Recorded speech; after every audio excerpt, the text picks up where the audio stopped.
Hey guys, um, today we're going to be talking about your startup fees.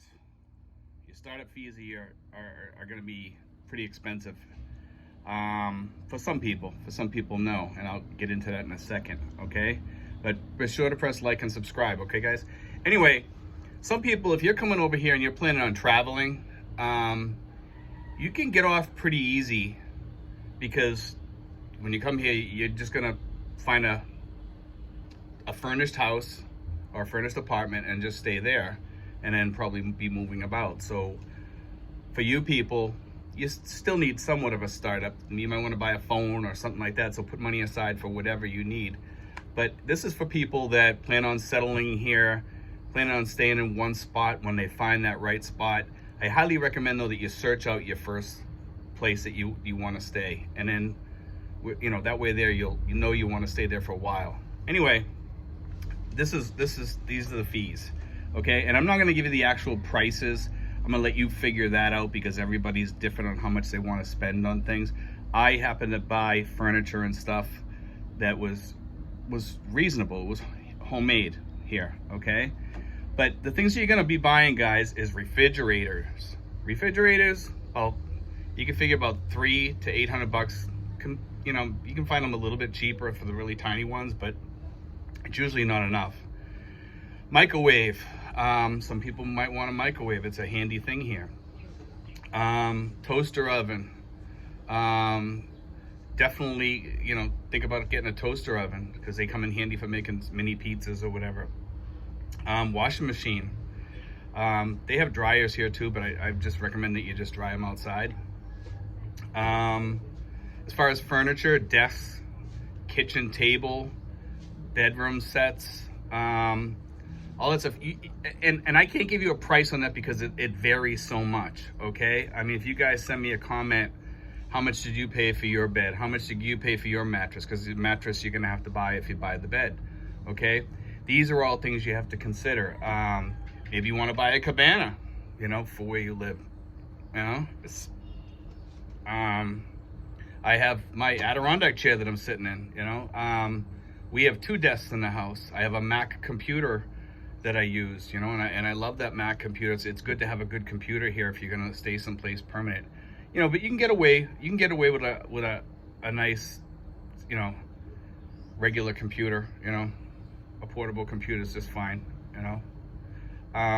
you can get away also with just an iPad. It depends on how much of a computer geek you are. I like having, an iPad, an iPhone, and the Mac computer. I love my iMac. It helps me so much here. And other things you might want: pots and pans, utensils, food to get started. The other thing you're gonna have to pay for also is for your your health care. You have to pay probably a year in advance. You can pay like every 3 months if you want. You can do plans like that. Remember, guys, this is on top of your emergency fund. That emergency fund, don't think about jumping into your emergency fund to buy things. That emergency fund should be kept, that should be sacred unless there's a real emergency, and your emergency fund is something that you have to decide. Because, guys, if you have healthcare over here, and I'm not going to go too much into healthcare because healthcare, you can get all different plans over here. There's American plans where you got $1 million worth of the healthcare insurance, which you'd never use in the Philippines because the Philippines is like 80% off, literally. Over here it's like 80% off healthcare on most things. On some things, it's cheaper, but the healthcare is not as good in some places. Some places it is. If you go to certain university hospitals, you're going to get really, really good healthcare here. Okay, those are the places you want to use. So you want to be close to something like a university hospital or something like that teaches. So that way there you're getting good, really, really, really good healthcare. Now, and you want insurance that you can use at that hospital. Now I use, just to throw this out there, I use Pacific Cross. Pacific Cross, I find a very good insurance company. I don't want to talk too much about this because of the fact that you can buy peso plans, which are relatively cheap, but give you less coverage. Okay, what I mean is you don't get $1 million worth of coverage. You might get $30,000 worth of coverage or $15,000 worth of coverage. you know, because it's so cheap over here, and you can kind of self-fund yourself. And then you can also get Phil Health with that too, you know. So that's another plan that you can get. You can buy both of them. Now, I don't recommend Phil Health, but if you buy Phil Health with Pacific Cross, it might be worth it, because it's going to give you like that extra push. It'll give you a little bit of extra insurance, you know, and because Pacific Cross, some of their plans only cover you, like I said, to a certain amount, and the Phil Health might pick up the rest of that. So it's just something to think about. But Pacific Cross covers just about all your issues, where Phil Health won't. There's certain things that they won't cover for expats. So these are all things you have to consider, you know, for your startup fees over here. Okay, you know, only you know how much to put down. Now, when you go to save for your startup things, make a list of all the things you want and need. Okay, and figure out on that list how much each thing costs roughly. Basically, most items here, like air conditioners, are a little bit more expensive over here than back home. I find, like, maybe 20% more. So on an air conditioner, add about 20% more. Okay, sometimes you can find a deal. Furniture is usually cheaper over here if you have it made.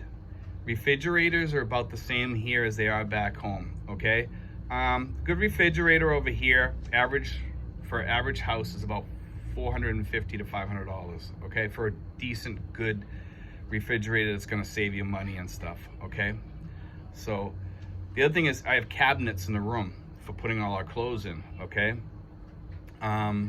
they go for about $100.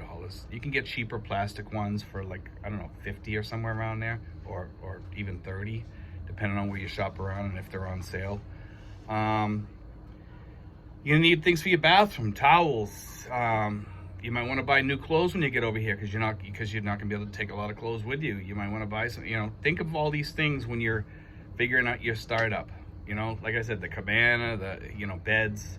If your girlfriend has kids, you're gonna need beds and mattresses for sure, and that can get a little bit costly. Mops, you know, anything in the kitchen. Everything you have to. It's like starting a house from scratch. So you're gonna need dishwashing fluid, bug spray, door sweeps for your doors to keep bugs out, paint to probably paint your new apartment, because usually the landlords don't paint it. Some of them will. If you ask them kindly, they will. You know, you can ask them about that. What else? You know, lights, lamps, desk lights, all that stuff. Any little gadgets you might want when you're around. You might want to get a backpack when you're over here. Things like that. You know, if you put your mind to it, you'll keep on adding to this as you go. Write out the list first, okay? If for you guys that are like kind of far away, write out the list. If you're far away from that retirement time, write out the list, and then what you do is add to it as you get close, because, you know, money prices change. You know, what I did was I added 20% on top of that. Okay, whatever you come up with for all the things that you need, add 10 to 20% on top of that, because you're probably going to forget a few things. Okay, and you'll be reasonably close, because that's where I was. You know, depending on the person. Now, if you're a big spender, I recommend that when you get here, just don't go out and blow it in the first place you go to, just because you found a store and you like the stuff there. Shop around. Okay, you got all the time of your retirement to find stuff. You know what I mean? And some people come over here and they like, boom, they just blow their money right off the bat. You know, places that you find that make furniture and stuff, negotiate with them a little bit. They'll come down the prices in some cases. You know, they will. You know, not all places, but some places will. And when you have things put in, you know, you also have to consider air conditioning. If they have to put a hole in the wall or something like that, you're gonna have to pay to have that hole put there, or if it's in the window or what have you. These are the things you have to add onto your costs. So anyway, guys, for me, when I come over here, I think I had a lot of extra money when I come over here, because I had my emergency fund, and then I had, which I had from like the place where I retired from, because I had my sick time. I had a whole bunch of money, and I took my 10,000 and I had like another I don't know, it was like 20,000 in the bank or something like that. So I had plenty of money for my emergency fund and for the other. So I didn't really worry about it too much.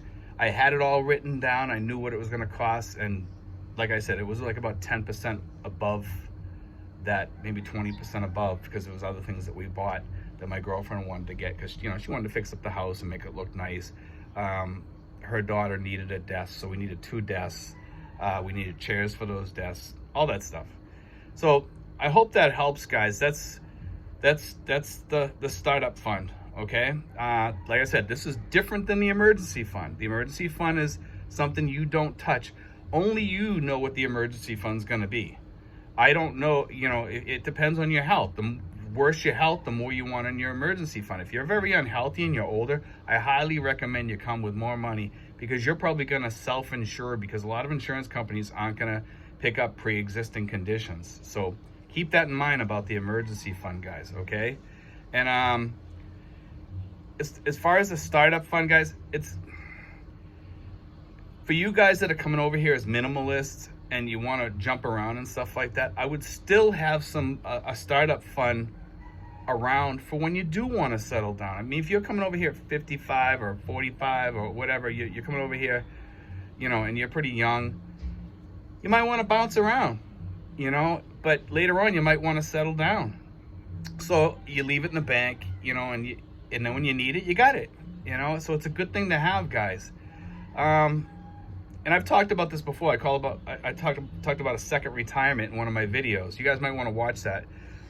For any of you guys that are coming over here and you have like you get like a huge sum of money that you're getting for your pension, and huge for us over here is anything over like $2,000. I would consider a pretty good size, where you can still save money.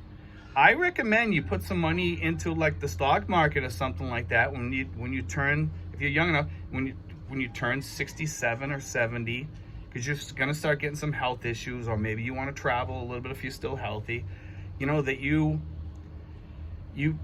use the dividends. You know, there's a lot of really good dividend funds out there that you can get into, and ETFs also that pay very high dividends. So it's just something to consider, guys. It's, you know, it's going to help you out, and I call that the second retirement, because, you know, for some of us that are retired early, we make enough that we can kind of save a little. I mean, I can't save a ton, but we can save a little, you know. And what I do is I just try to pump that away into my stocks. I get Tesla stocks, and, you know, I buy a lot of the ARK funds. I invest in like ARK funds, ARK ETFs, okay? I like ARK because it's they have all the really high-tech stuff, like fintech. They have everything. It's the people that run ARK Investments are really, really smart people, you know, and they have a lot of, they're very Tesla heavy in about 2 or 3 of their funds. So you may want to look at their ETFs. They're actually ETFs, which is kind of like a mutual fund. But anyway, guys, God bless. I hope that answers your questions. I think it pretty much will. If you have any comments or questions, or if people want to add, you know, some of the people that are already here, you know, feel free, guys, to give recommendations and stuff like that, because you know, here at the Philippine Info Channel, we want that. I want you guys out there to jump in and add extra comments out there, you know, if I'm forgetting something, because, you know, we're not perfect here at the Philippine Info Channel. We want people to help out, you know.